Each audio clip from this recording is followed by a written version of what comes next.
Alors, nous voilà arrivés à la toute fin du roman d'Émile Zola, Au bonheur des dames. Et c'est vraiment le moment de la confrontation finale. D'un côté, on a ce titan commercial, cette machine absolument implacable.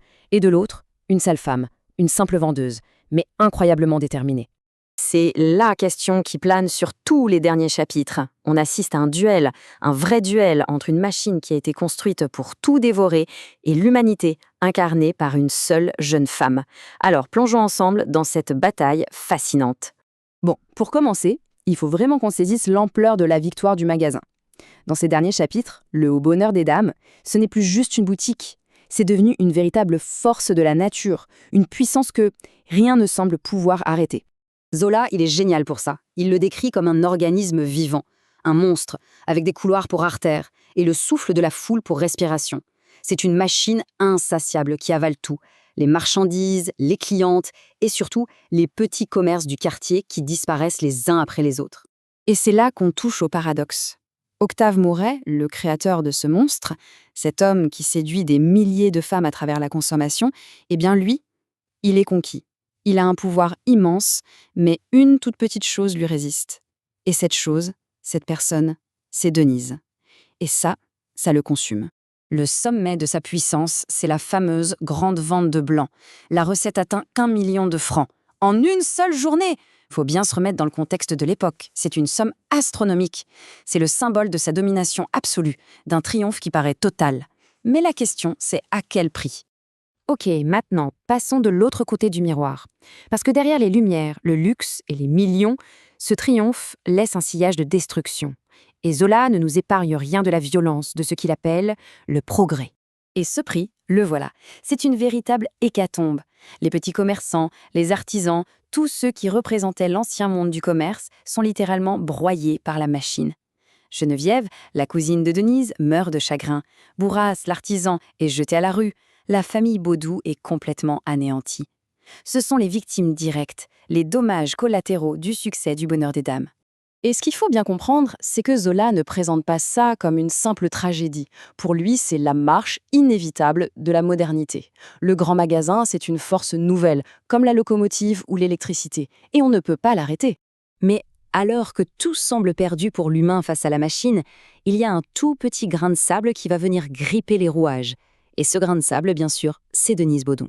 Rappelez-vous, elle débarque de sa province, elle est timide, on se moque d'elle, mais à l'intérieur même de la machine, elle va révéler une force complètement inattendue. Grâce à son intelligence, sa bonté, elle gravit les échelons, non pas par ambition, mais simplement par son mérite.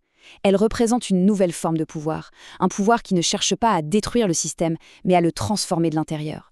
Sa force, elle n'est pas dans l'argent, elle est dans son intégrité absolue. Leur confrontation est vraiment passionnante. D'un côté, on a Mouret, qui utilise toutes les armes du capitalisme et de la séduction. Il lui offre de l'argent, des promotions, du pouvoir. Et de l'autre, Denise. Et sa seule arme, c'est le refus. Elle refuse d'être une simple conquête de plus.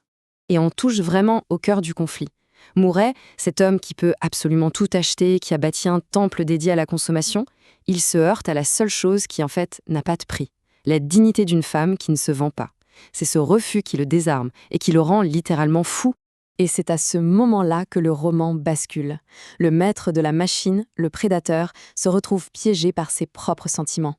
D'un coup, le monstre se découvre un cœur. C'est un peu la question que pose Zola à travers la transformation de Mouret. Il est obsédé par Denise, mais il passe de la simple volonté de posséder au désir sincère d'aimer. Toute sa logique de profit, de conquête, est court-circuitée par une émotion qu'il ne contrôle absolument plus. Le point culminant de tout ça, c'est sa demande en mariage. Il ne lui propose pas de devenir sa maîtresse, une femme entretenue. Ça, elle l'aurait toujours refusé. Non, il lui propose de devenir son égale, sa femme. C'est la seule offre que l'intégrité de Denise lui permet d'accepter. Et voilà, le changement fondamental, il est là. Denise, elle ne détruit pas le monstre, elle le dompte, elle l'humanise de l'intérieur. La machine est toujours aussi puissante, bien sûr, mais maintenant, elle a une âme, une conscience. Alors une fin comme ça, c'est vrai que c'est très rare chez Zola, qui est souvent bien plus sombre, bien plus pessimiste. On peut se demander ce que ça signifiait. Est-ce que c'est juste un conte de fées, ou est-ce qu'il y a une vraie proposition derrière? Eh bien, l'influence de Denise va bien au-delà de leur simple relation. Elle lui inspire des idées pour améliorer le sort de ses employés. Le roman se termine sur cette promesse d'un capitalisme plus juste, où le progrès ne se ferait plus au détriment de l'humain. Le mariage, c'est le symbole de l'union entre le commerce et l'humanité. Et c'est la grande question que ce roman nous laisse, plus d'un siècle plus tard. Cette idée qu'un progrès économique pourrait être accompagné de justice sociale, eh bien, elle reste au cœur de tous nos débats actuels. Zola nous offre une fin heureuse, oui, mais il nous lègue surtout une immense interrogation.